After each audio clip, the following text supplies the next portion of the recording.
lang. We'll be talking about what is a family. Okay? Siyempre, sa pamilya na may nanay, may tatay, and so on, pero may araman na pasyente.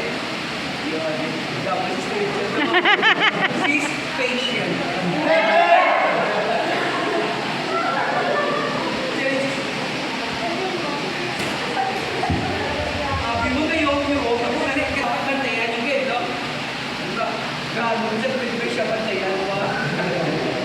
Okay? So dapat, ito tawag sa mga doktora. Doktor. Doktor, kailangan ba natin kaya? So,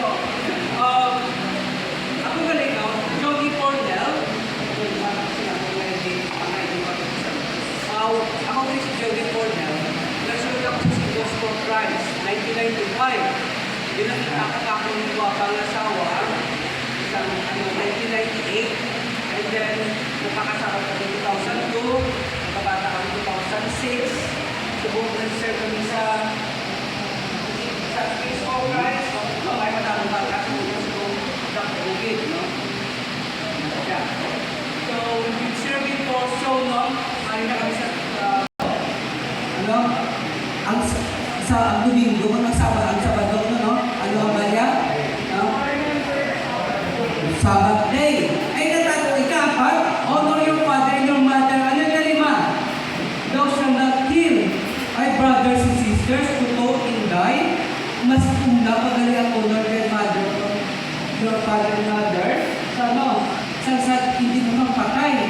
Pero kung ginabuyayaw, tatay at yung nanay, o kung ginaaway ka sila, gusto wala lang sa atin, kung makapag-away ka ng isipan, grabe na dito ba mo kung na, baka pala lumasubra pa ng galilya.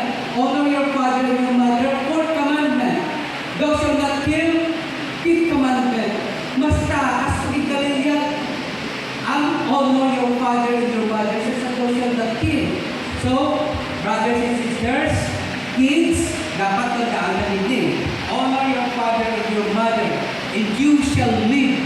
You may live a long life in the land.